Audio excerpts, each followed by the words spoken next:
In the world of wolves, power is measured in claws and fangs, in bloodlines pure and strength undeniable. But Lyra was born flawed, a shifter who couldn't shift, a wolf without a howl, rejected by her mate for her barren womb, discarded by her father as worthless. She learned to disappear even while standing in plain sight. Her worth reduced to the price of a slave at auction, her future decided by the highest bidder. King Kyle, the most feared alpha in 7 territories, was never meant to notice her. A ruler bound by ancient laws and brutal traditions, he had built his reputation on unflinching strength and merciless rule. The last thing his kingdom needed was weakness, especially in the form of a human woman whose only power lay in the stories she told and the wounds she healed. Yet in a single moment of locked gazes across a crowded marketplace, something impossible ignited. A connection that would shatter every sacred rule of the pack, threatening not just their lives, but the very foundations of a society built on the belief that compassion was the deadliest weakness of all. For a king who had never been allowed to feel, and a woman who had never been allowed to belong, their forbidden bond would become both salvation and peril, a flame that could either burn their world to ashes or forge it anew. Before we begin, remember to subscribe to our channel and turn on notifications. Every day, a new story awaits you. Now, let us begin. The marketplace hummed with activity under the harsh midday sun. Merchants haggled over prices, children darted between stalls, and dogs scavenged for scraps beneath tables laden with goods. But at the far end, where the slave auction took place, a different kind of transaction was underway. Lyra stood among a line of captives, her wrists bound with coarse rope that chafed her skin with every slight movement. Unlike the others who trembled or wept, she maintained an expression of careful blankness, a mask she'd perfected over years of disappointment and rejection. "Look alive," hissed a guard, jabbing her in the ribs with his wooden baton. Buyers want to see spirit in their purchases. She didn't flinch. What was one more bruise among the constellation that already marked her body? Instead, she allowed her gaze to drift over the gathered crowd. Merchants in fine linens, farmers in rough-spun clothes, nobles with their attendants hovering nearby, all of them looking at her and the other captives as if they were examining livestock. The auctioneer, a man with a booming voice and gaudy rings on every finger, worked through the line with practiced efficiency. Each sale followed the same pattern: description, starting bid, final price, next captive. The guards moved the purchased slaves off the platform, while the auctioneer's assistants collected payment. When her turn came, Lyra stepped forward without prompting. "Here we have something unusual," the auctioneer announced, his voice pitched to carry across the marketplace. "Born to the Wolf Star Pack, but nature played its trick. This one cannot shift." Murmurs rippled through the crowd. Some looked at her with newfound curiosity, others with disgust. She had seen both reactions her entire life. Despite this defect, she's literate, trained in herb lore and healing, 22 years old and in reasonable health. He grabbed her chin, tilting her face from side to side like she was a horse whose teeth needed checking. "Comely enough, if that's what you're after." A few men in the crowd chuckled. Lyra forced her expression to remain neutral, even as shame and anger coiled in her stomach. "Let's start the bidding at 50 silver pieces," the auctioneer called. The crowd remained silent. 50 silver was a fair price for a skilled house servant, but no one seemed eager to bid on a shifter who couldn't shift. 40 silver, then," the auctioneer amended, his smile faltering slightly. "She'll serve well in any household." Still nothing. Lyra wasn't surprised. She'd been unwanted her entire life, by her pack, by her family, even by her mate. Why should today be any different? 30 silver, the auctioneer tried again, desperation creeping into his voice. "She's trained as a healer." 20, called a gruff voice from the back of the crowd. The auctioneer's face brightened as a large man pushed his way forward. 20 silver from Master Gareth. "Do I hear 25? Lyra recognized the man immediately. Gareth, owner of the largest mining operation in the region. His reputation for cruelty was legendary. Slaves rarely survived more than 2 years in his service. Her mouth went dry. No one challenged his bid. Gareth grinned, revealing teeth stained yellow from tobacco leaf. "Seems no one else wants your defective wolf girl." 20 silver going once, the auctioneer called. Lyra's heart pounded in her chest. She had heard stories of Gareth's mines, the darkness, the crushing weight of the mountain above, the way slaves were worked until their lungs filled with dust, and they coughed up black blood. 15, Gareth amended, emboldened by the lack of competition. Look at her. She's half starved already. Probably won't last the winter. The auctioneer's expression soured. Sir, surely, 15 or I walk, Gareth interrupted, his tone leaving no room for negotiation. The auctioneer looked around desperately, hoping for another bidder. Finding none, his shoulders slumped. 15 silver for the healer going once. 100 gold. The voice cut through the marketplace like a blade through silk, deep, commanding, and undeniably powerful. The crowd fell silent immediately, then parted like water around a stone as a figure moved toward the auction block. Lyra felt him before she saw him, an overwhelming presence that made her knees weak, and her wolf spirit, dormant as it was, whimper in submission. Every instinct told her to lower her eyes, to make herself smaller, to show deference to the predator approaching. Through the crowd came a man unlike any she had ever seen. Tall and broad-shouldered, he moved with the fluid grace of a born predator. His clothing was simple, but made of the finest materials. A black tunic with silver embroidery at the collar, leather breeches and boots that reached his knees. A silver circlet rested on his brow, partially hidden by dark hair that fell to his shoulders.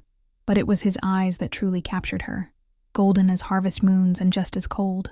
They held neither cruelty nor compassion, only a calculating intelligence that seemed to see through her completely. The crowd whispered a single word that rippled through the air like thunder. Alpha, the auctioneer stammered, his face draining of color. Your Majesty, what an unexpected honor. 100 gold, the Alpha King repeated, his gaze never leaving Lyra.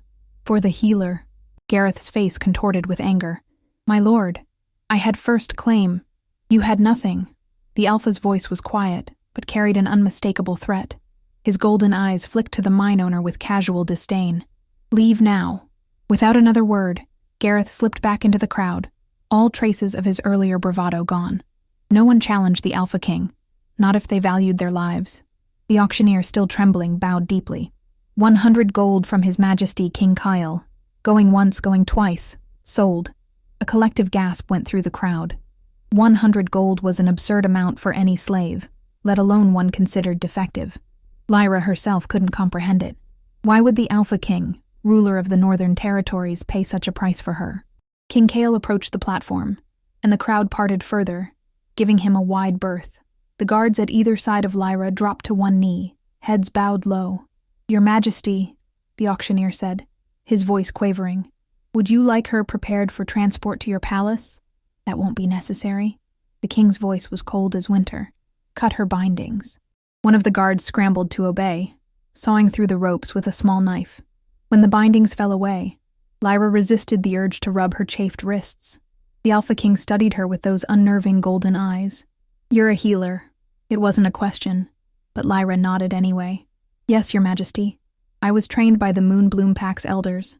You will come with me, he said simply, turning away as if the matter was settled. A tall warrior stepped forward from the king's entourage. Alpha King, shall I escort her to the fortress? King Kale nodded once, already walking away. The warrior, a scarred man with a stoic expression, gestured for Lyra to follow. As she stepped down from the platform, whispers erupted around her.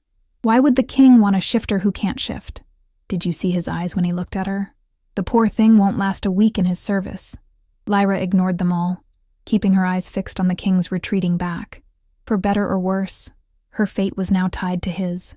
She had been sold like property, traded from one master to another, but for the first time in her life, someone had deemed her valuable, even if she couldn't fathom why. The journey to the Alpha King's territory stretched endlessly ahead. Lyra's bare feet, still tender from months of captivity, bled against the rocky mountain path. Around her, the king's warriors moved with fluid grace, their massive forms shifting between human and wolf as the terrain demanded. She couldn't remember the last time she'd shifted. Months of starvation had left her wolf weak and dormant, buried so deep she could barely sense her anymore. Useless Omega, one of the warriors muttered, earning harsh laughter from his companions. King wasted his gold on that one. Should have left her for the vultures, another added. The words stung more than her bleeding feet. She'd heard worse in the slave camps, but somehow these men's casual dismissal cut deeper. They served the king. If they thought she was worthless, What did that say about his judgment in buying her? Maybe she's not meant for shifting? Rowan, the scarred warrior who led their group, said gruffly. For a moment, hope flickered in Lyra's chest. Healers got other uses, he continued. Like what? Another warrior laughed cruelly. Healings for weaklings who can't take pain. Real wolves heal themselves. Or they die. Another added with grim satisfaction. That's how you keep the pack strong. On the third day, her body finally betrayed her completely. The world tilted sideways, and suddenly she was face down in the dirt, her vision swimming. The warrior's mocking laughter rang in her ears as she tried and failed to push herself up. Should have known she wouldn't last, someone sneered. Weak little Omega can't even walk properly. Leave her, another voice suggested. We've wasted enough time. Through her haze of exhaustion, Lyra heard the heavy tread of boots approaching. She braced herself for a kick, for rough hands dragging her upright, for the casual cruelty she'd learned to expect. Instead, gentle arms lifted her from the ground. The scent hit her first, pine and steel, and something indefinably wild that made her wolf stir for the first time in months. Then she realized who was carrying her, and shock drove the breath from her lungs. The Alpha King held her like she weighed nothing, his massive frame steady and sure as he navigated the treacherous mountain path. She could feel the controlled power in his arms, the careful way he adjusted his grip to keep her comfortable. He didn't speak, didn't acknowledge her whispered apologies, but he carried her up the mountain nonetheless, his warriors falling into respectful silence behind them. Through half-closed eyes, she saw their destination emerge from the mist, a fortress carved into the mountainside itself, all black stone and sharp angles. It looked less like a home and more like a weapon thrust into the sky, its towers reaching toward the clouds like claws. This is it, she thought as they passed through the towering gates. This is my new prison. But as the Alpha King gently set her down in the courtyard, his golden eyes briefly meeting hers, without the coldness she'd seen at the auction, Lyra wondered if perhaps this cage might be different from the ones she'd known before. Lyra's first week in the Alpha King's fortress passed in a blur of exhaustion and confusion. She'd been given a small chamber in the servants' quarters, a plain dress of serviceable gray wool, and instructions to report to the head housekeeper each morning. No one had explained her actual duties, and the Alpha King hadn't summoned her since their arrival. The fortress was unlike any place she'd ever seen. A massive structure carved directly into the mountainside, with corridors that twisted like veins through living rock. Torches cast long shadows across stone walls, etched with ancient wolf symbols, and tapestries depicting great battles hung in the larger halls. Despite the many fireplaces, a perpetual chill lingered in the air. Most unsettling were the inhabitants. The pack members moved with military precision, their faces set in permanent expressions of wariness or hostility. Children trained with wooden swords in the courtyards instead of playing. Conversations fell silent when she passed. No one smiled, no one laughed. On her 8th day, as Lyra was scrubbing the floors of the great hall, the head housekeeper approached, her face pinched with disapproval. "The king requests your presence in the healing chambers," she announced. "Now." Lyra scrambled to her feet, wiping her wet hands on her apron. "The healing chambers? I don't know where." "Follow me," the woman interrupted, already turning away. "And do try not to embarrass yourself. The king doesn't tolerate incompetence." They descended deeper into the fortress, past rooms Lyra had never seen before. The air grew warmer, tinged with the scent of herbs and something metallic. Blood. The housekeeper stopped before a heavy wooden door reinforced with iron bands. "Enter," she said, giving Lyra a small push forward. "And remember your place." The healing chamber was surprisingly bright, illuminated by large crystal formations embedded in the ceiling that somehow captured and amplified the daylight from above. Stone shelves lined the walls, filled with jars, bottles, and bundles of dried herbs. A large table dominated the center of the room, surrounded by smaller workbenches covered with mortars, pestles, and other tools of the healer's trade. King Kale stood with his back to her, examining a shelf of amber-colored tinctures. Next to him, a young warrior sat on a wooden stool, his face contorted in pain as he cradled his arm. "You requested me, Your Majesty," Lyra said softly, keeping her eyes downcast. The king turned, his golden gaze assessing her with that same unnerving intensity she remembered from the auction. "The healer I purchased," he stated, rather than asked. "Show me your skills." Derek has dislocated his shoulder during training. The injured warrior looked up, his expression changing from pain to disgust when he saw her. My king, he protested. I don't need a— Silence, Kyle commanded, his voice quiet but leaving no room for argument. You will allow her to examine you. Lyra approached cautiously, her heart hammering in her chest. This was clearly a test. But of what? Her healing abilities? Her obedience? Both? May I? She asked, gesturing toward the warrior's arm. Derek glared but extended his arm slightly. Lyra gently probed the shoulder joint, feeling the unnatural position of the bone. The warrior hissed in pain. It's a simple anterior dislocation, she said, more confident now that she was on familiar ground. I can reset it, but it will hurt momentarily. Just get on with it, Derek growled. Lyra positioned herself carefully, placing one hand on his shoulder and gripping his wrist with the other. Take a deep breath, she instructed, then quickly rotated the arm and pushed the joint back into place with a practiced motion. Derek let out a short, sharp cry that he quickly stifled. Lyra stepped back, watching as he cautiously tested the shoulder's movement. The pain should subside within a few days, she said. You'll need to rest it for at least— Real warriors don't need rest, Derek interrupted, standing abruptly. He looked to the king. May I return to training, Your Majesty? Kale's expression remained impassive. Go. The warrior left without a backward glance, leaving Lyra alone with the Alpha King. She stood quietly, waiting for dismissal or further instructions, her gaze fixed on the stone floor. You handled that well, Kale said finally. Most healers would have prepared a poultice or pain remedy first. Sometimes speed is more important than comfort, Lyra replied, then quickly added, Your Majesty. The king circled her slowly, his footsteps nearly silent despite his size. You were wasted as a floor scrubber, he remarked. From now on, you will serve as the pack's healer. Lyra couldn't hide her surprise. But Your Majesty, surely your pack already has— We don't. His tone was clipped, brooking no further questions on the matter. The healing chambers will be your domain. You will inventory the supplies, request what you need, and attend to any injuries brought to you. Yes, Your Majesty. Kyle paused, studying her with those penetrating golden eyes. You don't smell like other wolves, he observed. Even those who can't shift usually retain their pack scent. Lyra tensed. Her lack of scent had been another mark against her in her old pack, another reason she'd been labeled defective. There was an accident when I was younger, she explained hesitantly. My mother drowned. I was with her when it happened. Afterward, my scent disappeared. Something flickered across the king's face. Curiosity, perhaps, or suspicion. Interesting. I've never heard of such a thing. Neither had our pack healer, Lyra admitted. Some believed it was because I was broken, unworthy of carrying the pack's scent. And what do you believe? The question caught her off guard. No one had ever asked for her opinion on the matter. I think perhaps some wounds go deeper than flesh. That maybe my wolf retreated so far inside that even her scent couldn't find its way out. Kale said nothing for a long moment, his expression unreadable. Then he nodded once, as if confirming something to himself. This fortress sees many injuries. You will have ample opportunity to prove your worth. Thank you, Your Majesty, Lyra said, surprised by the hint of warmth in her voice. For the first time since being sold, she felt a glimmer of purpose. As the king turned to leave, a thought struck her.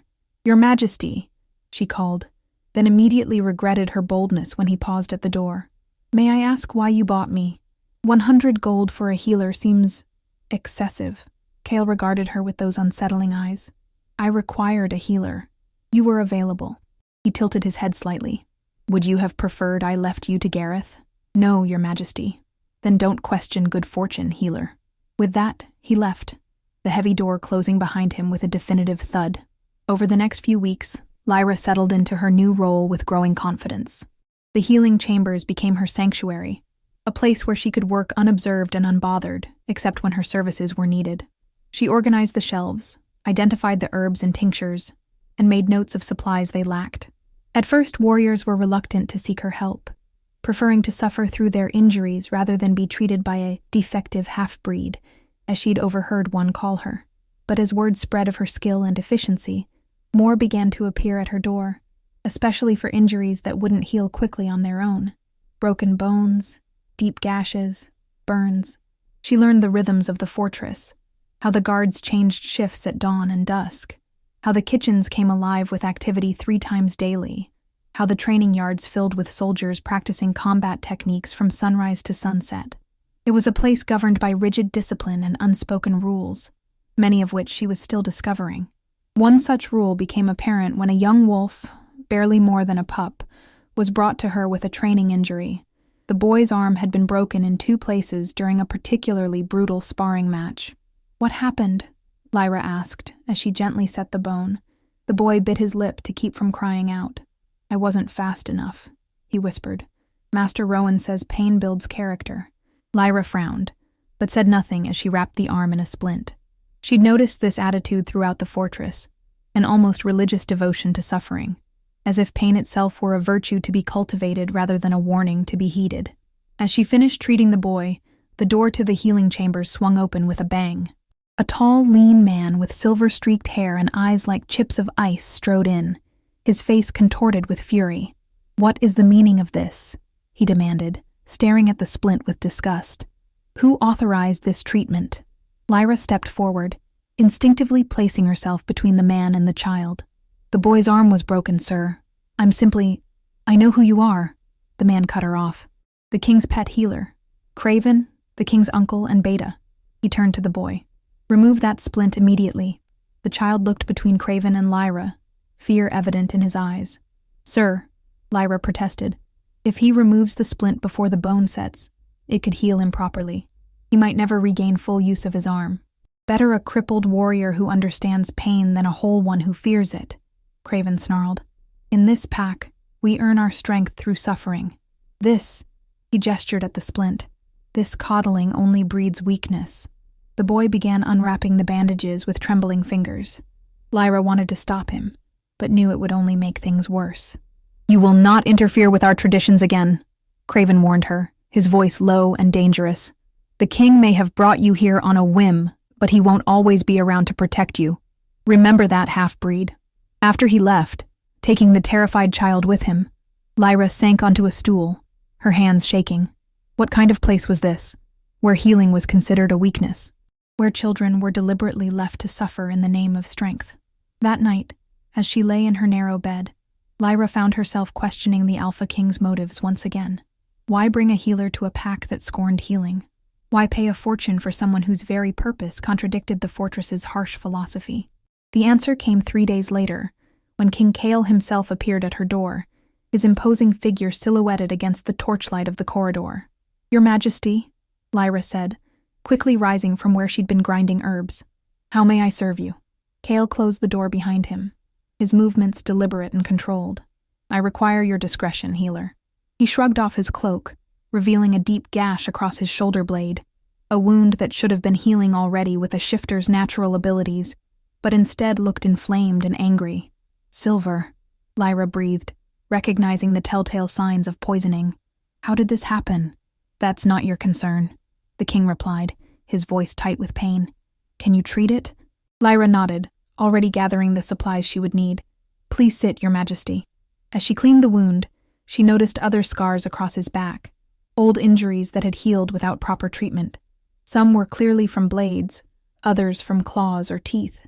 The king's body told a story of violence and struggle that belied his seemingly unchallenged authority. "Your uncle believes healing is a weakness," she said carefully, as she applied a poultice of herbs to draw out the silver poisoning. Cale didn't respond immediately. When he did, his voice was measured. "My uncle has his methods. They kept our pack alive when others would have destroyed us." "At what cost?" The words slipped out before Lyra could stop them. The king turned his head slightly, one golden eye regarding her with dangerous intensity. "Be careful, healer.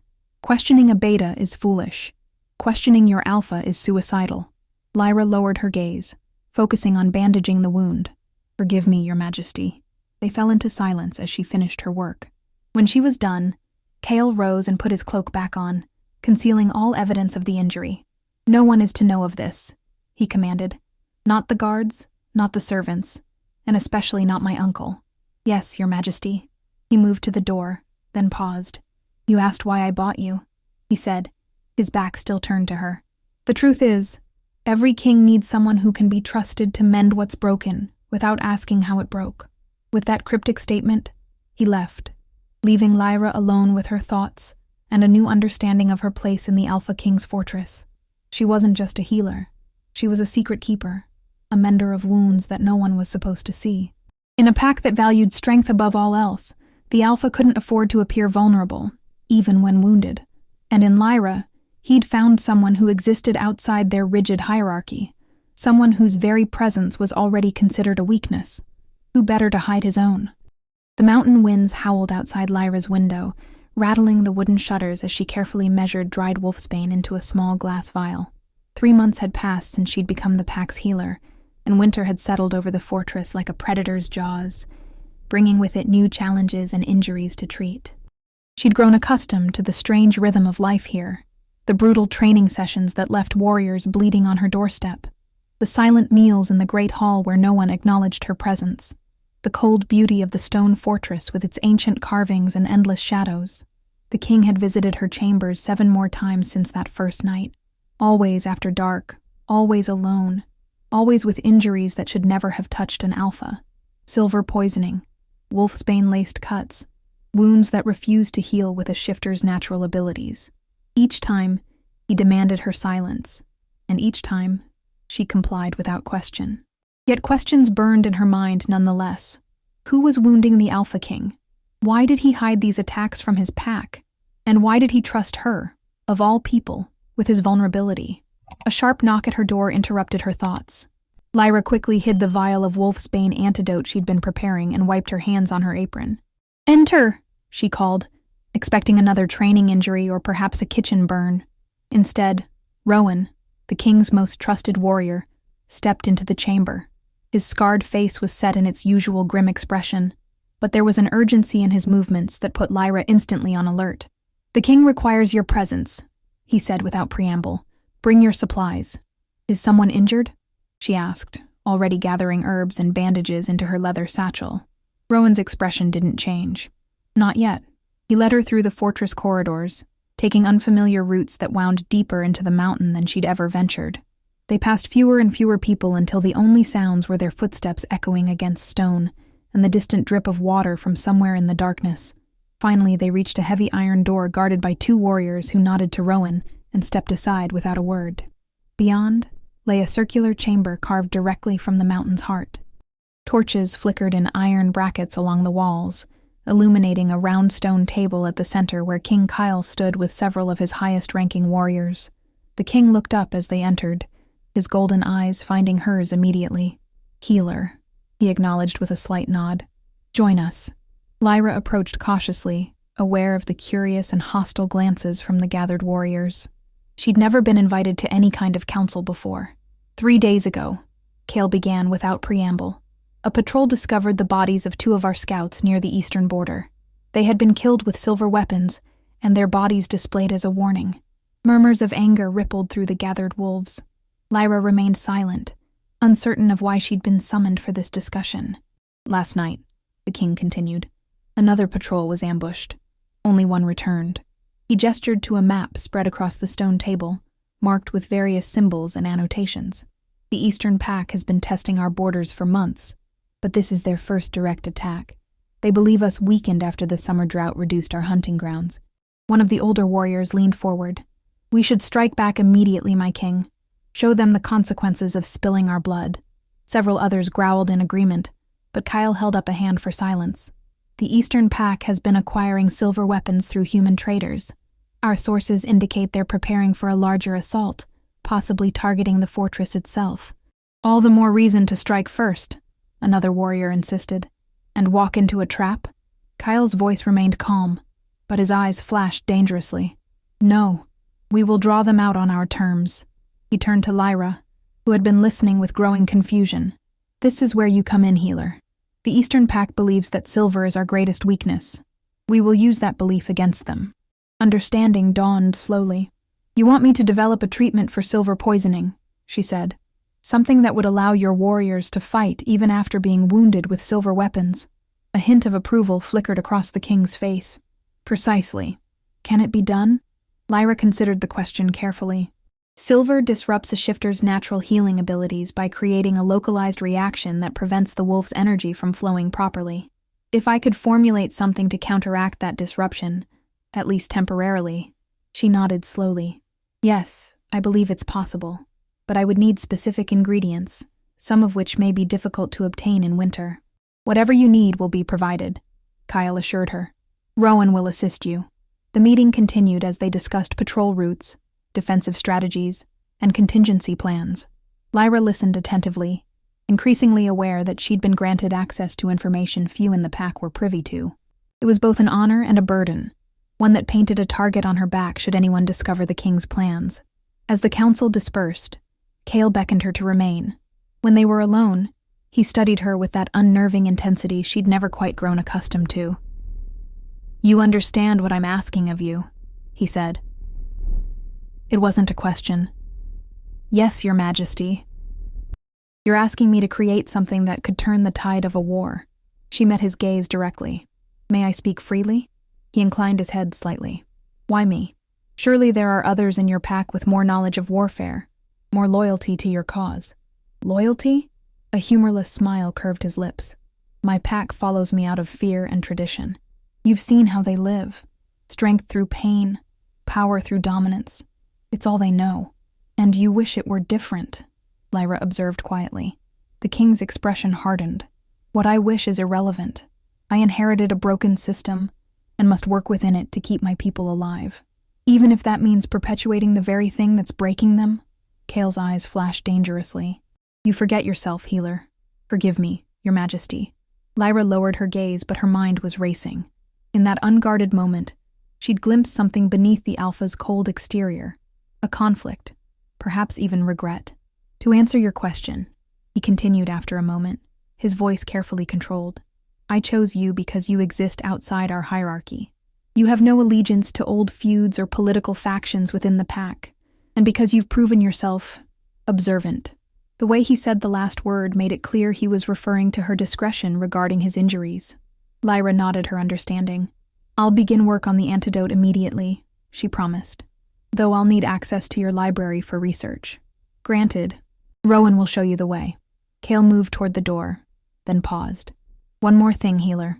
This project remains between us. Not even my uncle is to know the details." The mention of Craven sent a chill down Lyra's spine.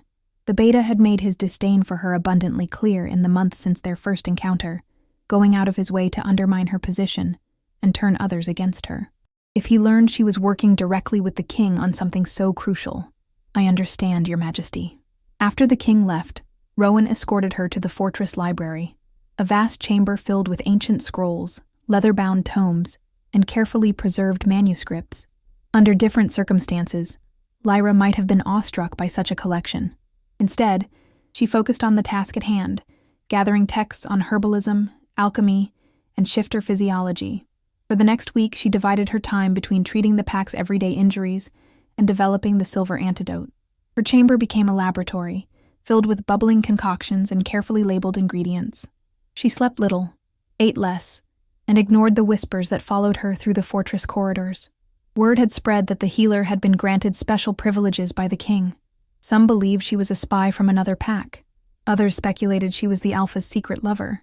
A few even suggested she had bewitched him with human magic. None guessed the truth, that she was creating a weapon that could save them all.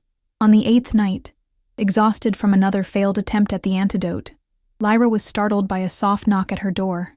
It was well past midnight, and she wasn't expecting any patience. "Enter!" she called, hastily covering her work.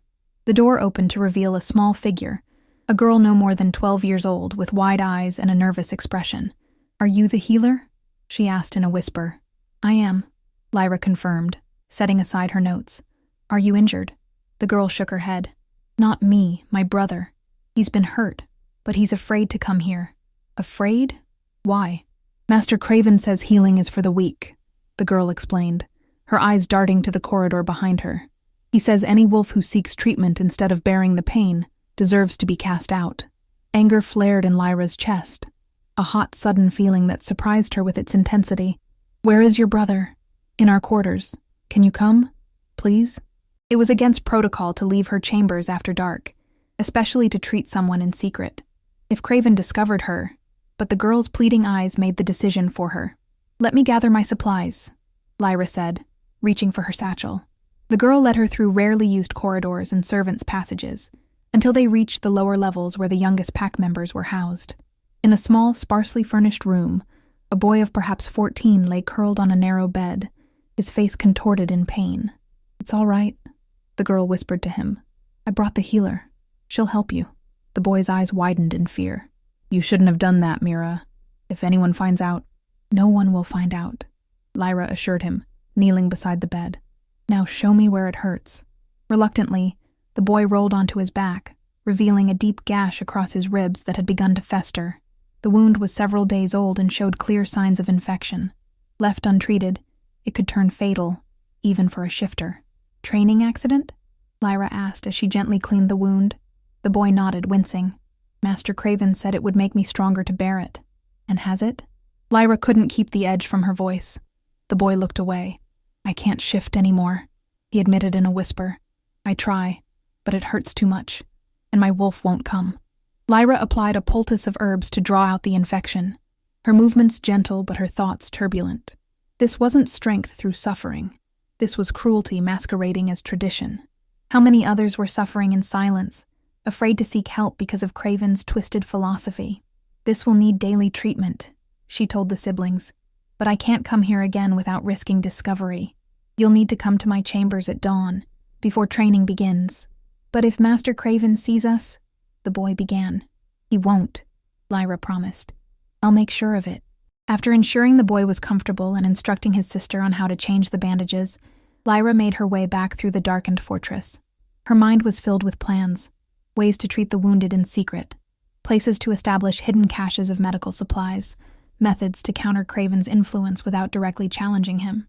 So absorbed was she in these thoughts that she didn't notice the figure standing in the shadows until she had nearly collided with him. She stumbled back with a gasp, her heart leaping into her throat as King Cale stepped into the dim torchlight. "Your Majesty," she breathed, dropping into a hasty curtsy. "I was just disobeying my uncle's direct orders, it seems," he interrupted, his expression unreadable, "providing secret treatments to those deemed unworthy of healing." Ice flooded Lyra's veins. How long had he been watching her? What had he seen? "The boy could have died," she said, lifting her chin defiantly. "His wound was infected. No lesson in strength is worth a child's life." She braced herself for punishment, imprisonment, banishment, or worse. Instead, the king's next words caught her completely off guard. "You're right." Lyra blinked in confusion. "Your Majesty?" Cale stepped closer, his golden eyes reflecting the torchlight. "Craven's methods are extreme. They served their purpose when our pack was fighting for survival, but times have changed. Yet, you allow them to continue," Lyra observed, then immediately regretted her boldness. To her surprise, the king didn't reprimand her. "Change comes slowly to wolves, healer. Challenge tradition too quickly, and you'll find yourself leading a pack of one." There was a weariness in his voice that she'd never heard before, a rare glimpse of the burden he carried.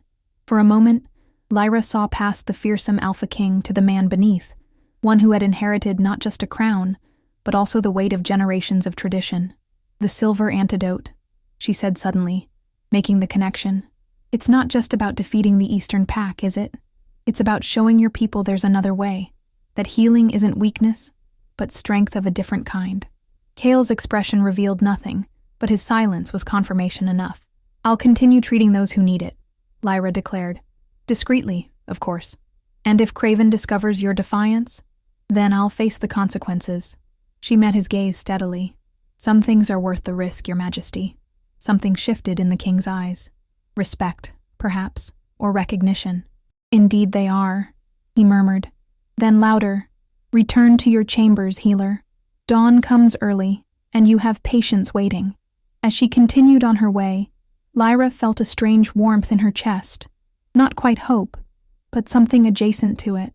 For the first time since arriving at the fortress, she felt that perhaps she wasn't merely surviving here, but serving a purpose greater than herself. The Alpha King had purchased her on a whim, but he was keeping her for a reason. And perhaps, just perhaps, that reason aligned with her own deepest desire, to heal not just bodies, but the broken spirit of a pack, trapped in cycles of needless suffering. That night, as she finally drifted off to sleep, Lyra dreamed not of her old life or the auction block, but of a fortress transformed, where strength was measured not by pain endured, but by pain relieved, where wolves walked with their heads high not out of fear but out of pride, where an alpha king with golden eyes looked upon his pack with something other than cold calculation.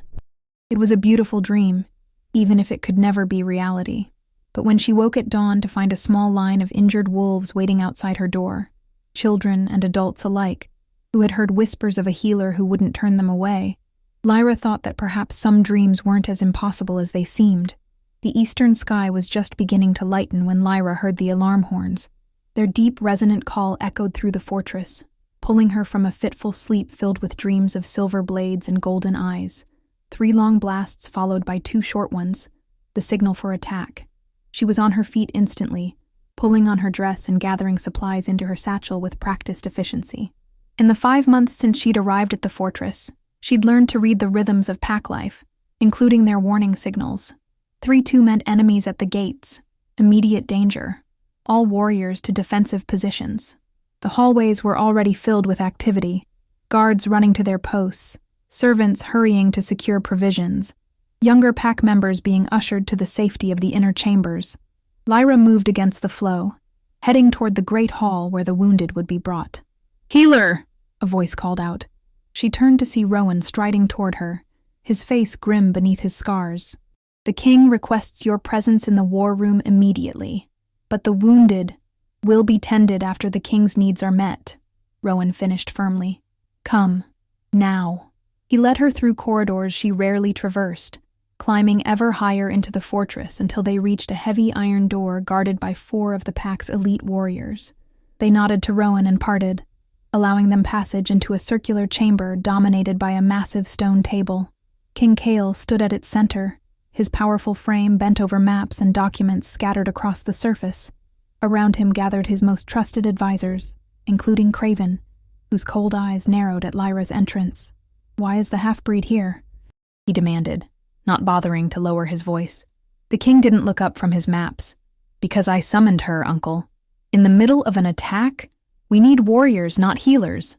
"We need both," Kale countered smoothly, finally raising his head to fix Craven with a steady gaze. "And the Eastern Pack has given us little choice in the matter." He beckoned Lyra forward with a slight gesture. As she approached, she saw that the maps were marked with various symbols, some representing pack territories, others showing patrol routes and defensive positions. Several areas along the eastern border were circled in red ink. "The Eastern Pack has launched a coordinated assault," Kyle explained, his voice calm despite the tension evident in the set of his shoulders. "They've breached our outer defenses at 3 points and are advancing toward the fortress." One of the older warriors leaned forward, his gray-streaked beard nearly touching the table. "How many?" "At least 70 warriors," Rowan answered, all armed with silver weapons. A murmur of concern rippled through the gathered wolves. Even for a pack as strong as theirs, 70 enemies wielding silver posed a significant threat. "What of the antidote?" Kyle asked, turning to Lyra. "Is it ready?" All eyes turned to her, some curious, others skeptical, Craven's openly hostile. Lyra swallowed hard, acutely aware that her answer could determine the fate of the entire pack. "Yes, Your Majesty," she said, opening her satchel to reveal several dozen small glass vials filled with amber liquid. "I've prepared enough for 30 warriors. The effects last approximately 2 hours and will neutralize silver poisoning if administered quickly after injury." 30? Craven scoffed. "We have over 100 warriors defending the fortress." "I wasn't informed of the attack until now," Lyra replied, meeting his gaze steadily. "Given more time, I could have—" "Excuses," the beta sneered, "just like a human." "Enough." Kale's voice cut through the tension like a blade. 30 is better than none. "Rowan, distribute the antidote to our frontline defenders." He turned back to Lyra. "Can you make more quickly?" She nodded. "Yes, but I'll need access to the greenhouse. Some of the ingredients can't be preserved." "Take 4 guards and go," the king ordered. "Make as much as you can. Rowan will send runners for the finished batches." As Lyra turned to leave, Craven stepped into her path, his face contorted with suspicion. How do we know this concoction actually works? For all we know, she could be poisoning our warriors on behalf of the Eastern Pack. The accusation hung in the air, heavy and dangerous. Lyra felt the weight of every gaze in the room, especially the king's, whose golden eyes had narrowed slightly. A fair question, Cale acknowledged after a moment. Healer, demonstrate the antidote's efficacy. Lyra hesitated, looking around the chamber. I would need a test subject and a silver blade. Without warning, Craven drew a dagger from his belt, a wicked-looking weapon with a silver edge that gleamed in the torchlight. I volunteer the healer herself, he said with a cold smile. If she believes in her creation, let her prove it on her own flesh. Several of the advisors shifted uncomfortably, but none contradicted the beta. Even Rowan remained silent, his expression carefully neutral as he looked to the king for direction. Cale studied Lyra for a long moment, his face revealing nothing of his thoughts. A human would be killed by silver poisoning just as surely as a shifter, he observed. The test would prove nothing. Relief flooded through Lyra, followed almost immediately by confusion when the king extended his arm across the stone table, palm up. Use me. A shocked silence fell over the chamber. The Alpha King offering himself as a test subject was unprecedented, a display of vulnerability that went against everything the pack believed about strength and leadership. Your Majesty, Craven protested, this is unnecessary. I meant only— I know what you meant, Uncle, Cale interrupted, his eyes still fixed on Lyra. Proceed, healer. With trembling fingers, Lyra removed one of the vials from her satchel and uncorked it. The antidote must be taken just before or immediately after contact with silver, she explained, her voice steadier than she felt. It works by creating a temporary barrier between the silver and the wolf's energy, preventing disruption of the natural healing process. She handed the vial to the king, who downed its contents in one swift motion. A moment later, he nodded to Craven, who still held the silver dagger. A shallow cut, Cale commanded. We're testing the healer's remedy, not your loyalty. With clear reluctance, Craven stepped forward and drew the blade across the king's forearm, creating a thin line of crimson that welled up immediately. Under normal circumstances, a silver wound would begin to blacken around the edges within seconds, the poisoning spreading visibly through the victim's veins. The entire room held its breath, watching the king's arm with rapt attention. Seconds passed, then a full minute. The cut continued to bleed normally, but showed no signs of silver poisoning. It appears the healer's antidote is effective, Cale observed, his tone matter-of-fact despite the momentous implications of what they'd just witnessed. Rowan, distribute the vials as ordered. Lyra, go to the greenhouse and make more. As the chamber erupted into activity, with warriors hurrying to carry out the king's commands, Lyra found herself momentarily rooted to the spot, stunned by what had just occurred. The Alpha King had trusted her creation enough to test it on himself, risking his life on her word alone. Healer, Cale's voice pulled her from her thoughts. He had moved closer, speaking low enough that only she could hear. You've done well. Now go and know that every warrior who survives today because of your antidote is a debt I won't forget. With those words echoing in her mind, Lyra hurried to the greenhouse, escorted by 4 grim-faced guards who positioned themselves at each corner of the glass structure while she worked.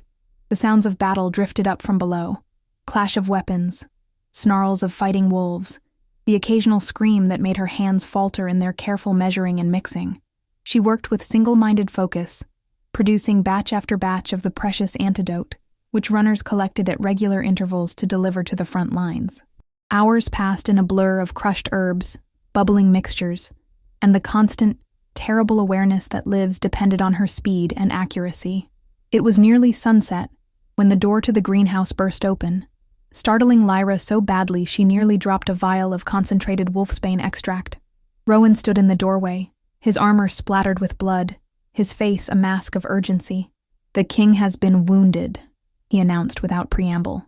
You're needed in his chambers immediately. Lyra's heart lurched painfully in her chest. How bad? Bad enough, Rowan replied grimly. Silver blade, straight to the chest. He took the antidote, but the wound is deep. They hurried through the fortress, which had transformed into an improvised field hospital. Wounded warriors lay on pallets in the great hall, attended by those with basic medical knowledge.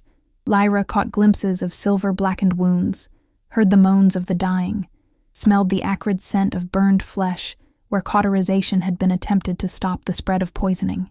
Every instinct urged her to stop and help, but Rowan's grip on her arm was unyielding as he guided her up staircases and through corridors until they reached the Alpha King's private chambers, a place she had never been permitted to enter before. The room was vast and unexpectedly austere, with stone walls adorned only with ancient weapons and maps of the territories. A massive four-poster bed dominated one wall, its dark wood carved with intricate wolf symbols. Upon it lay King Cale, his normally imposing figure rendered vulnerable by pain and injury. Craven stood beside the bed, his face thunderous as Lyra entered. "You said the antidote would work," he accused, stepping toward her menacingly. "It does work," she replied, moving past him to examine the king. "But it's not magic. A deep enough wound can still be fatal, silver or no silver." Cale's eyes were closed, his breathing shallow and labored. When Lyra carefully peeled back the makeshift bandage on his chest, she had to suppress a gasp. The wound was horrific, a deep puncture just below his left collarbone that had narrowly missed his heart. Though it showed no signs of silver poisoning, it was bleeding profusely and had begun to show the early signs of infection. "I need hot water, clean bandages, my satchel from the greenhouse, and privacy," she instructed, already tearing strips from the bed linens to create a temporary pressure bandage. "Privacy?" Craven echoed incredulously. "You expect us to leave you alone with our king while he's incapacitated?" "I expect you to want him to live," Lyra retorted, her fear for Cale overwhelming her usual caution around the beta. "And for that, I need space to work without interference." Before Craven could object further, Rowan stepped forward. "I'll remain with the healer," he said, his tone brooking no argument. "The rest of you see to the pack. There are others who need attention." With clear reluctance, Craven and the remaining guards filed out, leaving Lyra, Rowan, and the unconscious king. As soon as the door closed, Lyra turned to the scarred warrior. "I need you to hold him down," she said grimly. "What I'm about to do will cause pain, and if he wakes and lashes out instinctively..." Rowan nodded his understanding and moved to the head of the bed, placing his powerful hands on Cale's shoulders. "Do what you must, healer."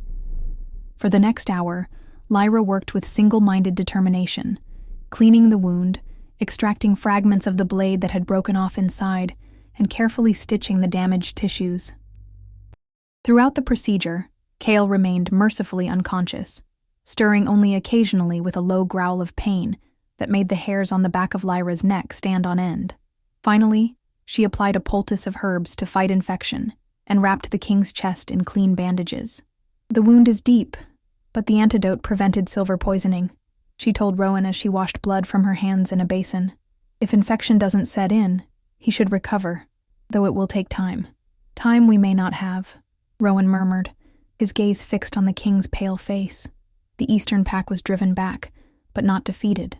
They'll regroup and attack again, perhaps as soon as tomorrow. And without Cale to lead the defense, Lyra didn't need to finish the thought. They both knew what it meant. An Alpha's strength was the cornerstone of pack security. If word spread that King Cale was seriously wounded, their enemies would waste no time launching another, more devastating attack. "Craven will assume command," Rowan said, though his tone suggested this was far from an ideal solution. Lyra bit her lip, considering her next words carefully. "Rowan, there's something you should know. The king's wound. It wasn't made by an ordinary silver blade." The warrior's eyes narrowed. "Explain."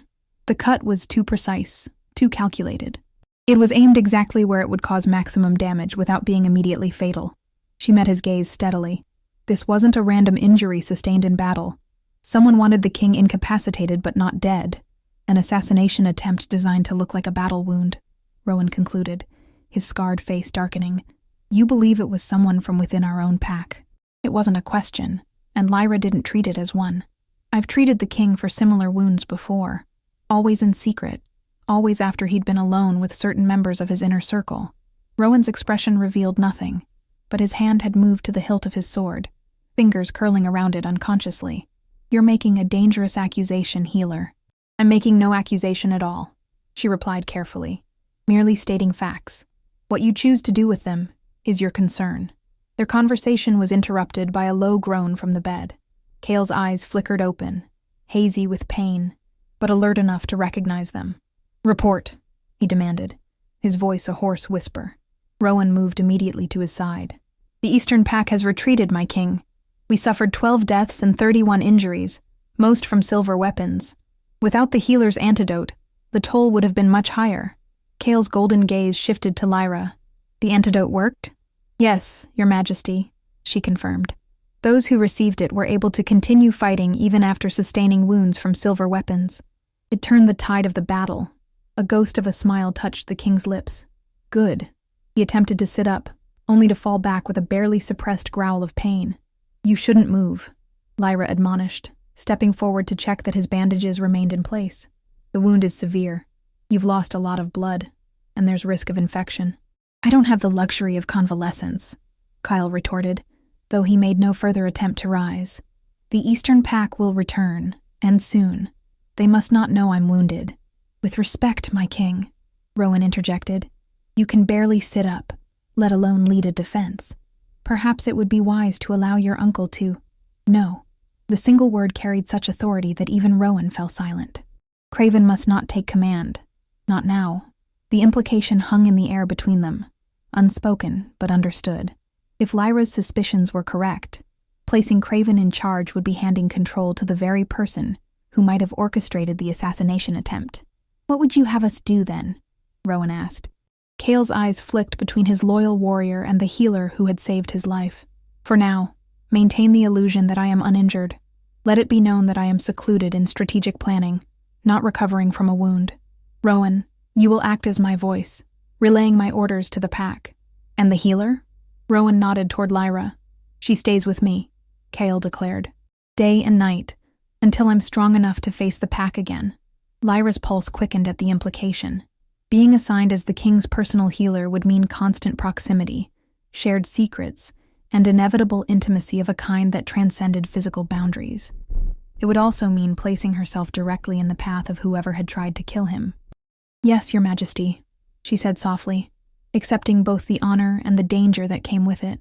As Rowan left to carry out the king's orders, Lyra busied herself preparing pain-relieving tea from the herbs in her satchel. The chamber fell into silence, broken only by the crackling of the fire and Cale's measured breathing. You know, don't you? He asked suddenly, his golden eyes studying her with unsettling intensity.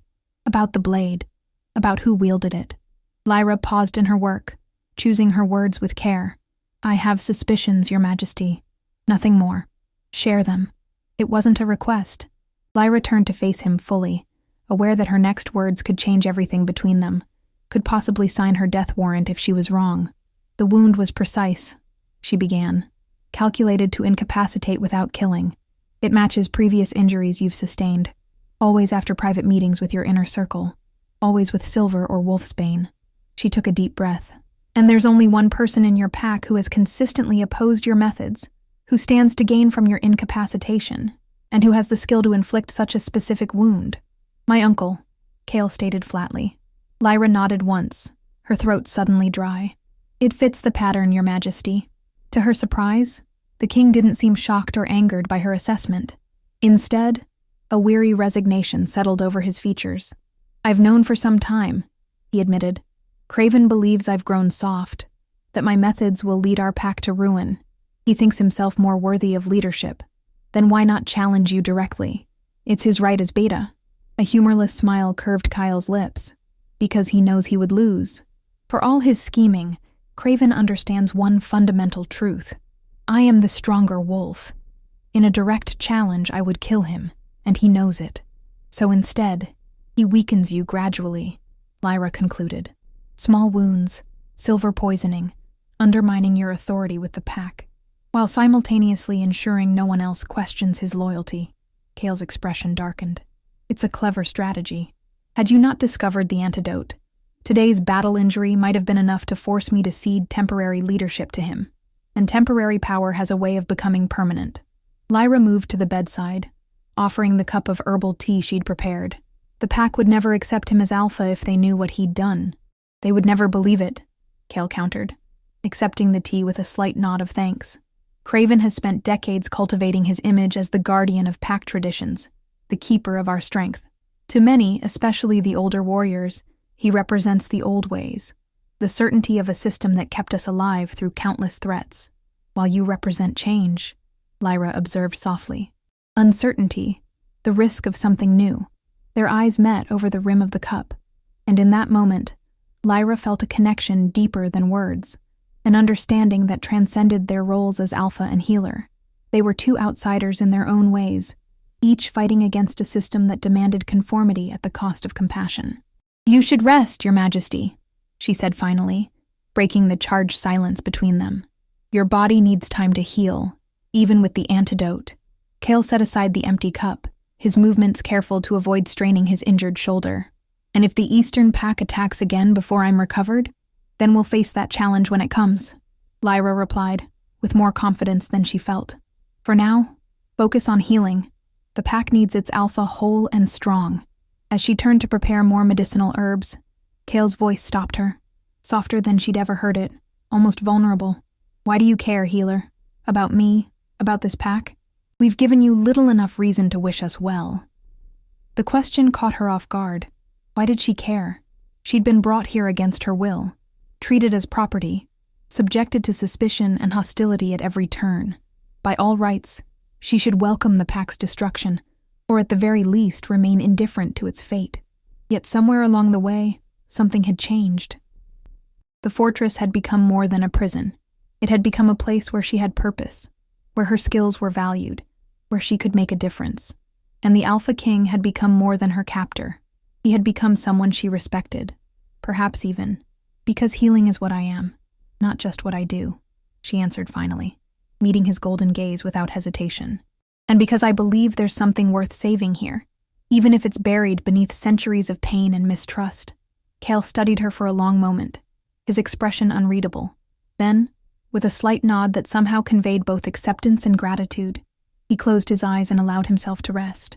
As night fell over the fortress, with enemies gathering beyond its walls and treachery lurking within, Lyra maintained her vigil beside the wounded Alpha King. Whatever came next, whether battle or betrayal, she would face it at his side, no longer a reluctant captive, but a willing ally in his silent war for the soul of the pack. The human healer and the Alpha King, an unlikely alliance born of necessity and strengthened by shared purpose. As Lyra watched the steady rise and fall of Cale's chest, she realized with sudden clarity that she no longer thought of herself as unwanted. For the first time since she could remember, she belonged. If you enjoyed this story, a like or comment really helps.